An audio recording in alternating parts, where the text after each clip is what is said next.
Bonjour monsieur, vous Oui, avez bonjour, votre passeport s'il vous plaît? Oui, regardez. Mais c'est pas terminé, j'en ai un autre de passeport. Hop là, c'est le passeport de BlackBerry. C'est tout nouveau. Et on peut téléphoner avec. C'est le nouveau smartphone de BlackBerry et on vous le présente en détail.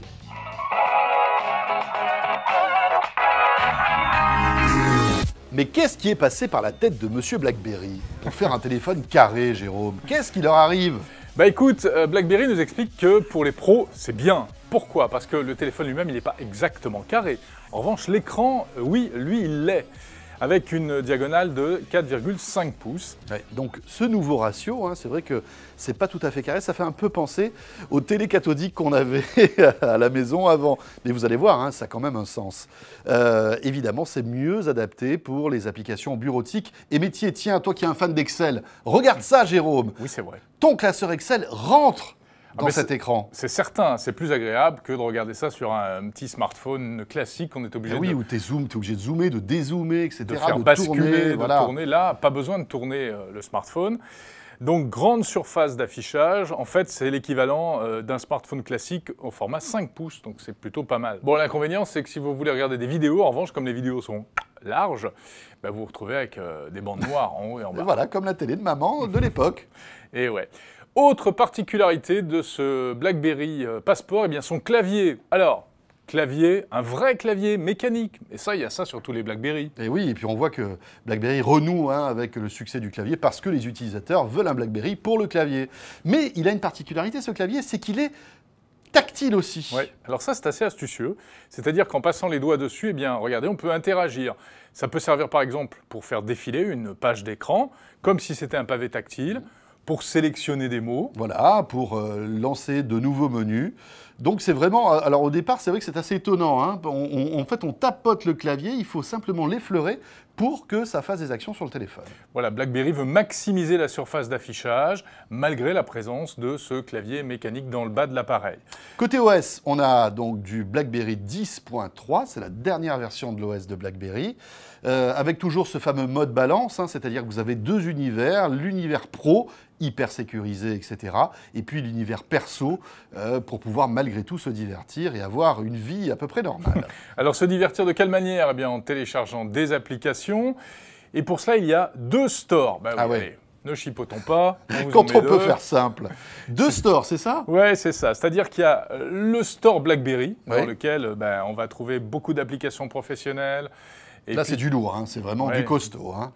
Et puis, le store Android, ou plus exactement, il s'agit du store Amazon. Mais oui, ça, c'est une surprise. Hein. Donc, BlackBerry a passé un accord avec Amazon pour récupérer son store et toutes les applications qui sont sur le store d'Amazon pourront être installées donc, sur ce BlackBerry Passport. Et que trouve-t-on sur ce store d'Amazon? Eh bien, énormément d'applications Android, mais un peu moins forcément que sur le Google Play. Hein. Voilà, il y a une sélection qui a été faite. Le dernier recensement en met 200 000 à peu près, donc on a de quoi voir.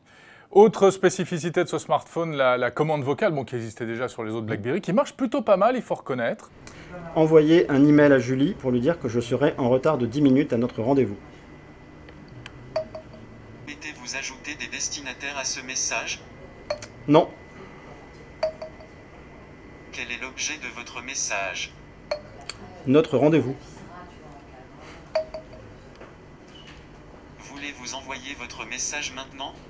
Voilà pour la commande vocale, et BlackBerry nous explique même que c'est la seule commande vocale de smartphone qui permet d'accéder aux contacts sécurisés. Par exemple, si vous avez une messagerie d'entreprise et que vous retrouvez les contacts de votre entreprise sur votre smartphone. Appareil photo de 13 mégapixels à l'arrière, 2 mégapixels à l'avant, hein. Appareil photo très correct. On commence à faire des tests ici qui sont sympas et surtout qui mettent en avant la qualité de l'écran, hein, qui est vraiment de haute volée. Bon, il y a un lecteur de carte SD pour élargir la mémoire. Et puis, point fort, l'autonomie. BlackBerry nous annonce 30 heures d'autonomie en usage intensif. C'est-à-dire que si vous vous en servez normalement, vous pourrez peut-être tenir 48 heures. Alors bon, c'est à vérifier, mais visiblement les premiers tests vont dans ce sens. Hein. Il faut dire que la batterie qu'il y a à l'intérieur de ce passeport est énorme. C'est l'une des plus grosses batteries de smartphone, 3400 mAh. C'est pas les kilos, hein, c'est les milliampères-heure. Et c'est beaucoup. Allez, une autre application professionnelle, eh bien, c'est ce logiciel sur ordinateur qui permet de se connecter à son BlackBerry pour prendre la main, en fait, sur le téléphone. Alors voilà, il y a plusieurs scénarios possibles. Soit vous branchez le téléphone directement via un câble USB sur votre ordi et vous retrouvez l'univers de votre smartphone, mais encore plus fort, vous oubliez par exemple votre smartphone à la maison sur la table de nuit, vous partez très vite et vous arrivez au travail, vous vous rendez compte, vous n'avez plus votre smartphone, mais vous devez récupérer des mails, des contacts, etc. Eh bien, vous allez pouvoir connecter à distance en 4G ou en Wi-Fi votre PC avec ce smartphone et pouvoir interagir avec. Et là encore, sécurité avant tout, puisque tout cela est complètement sécurisé. Lorsqu'on se déconnecte du PC, ce n'est qu'un client léger. Toutes les données disparaissent.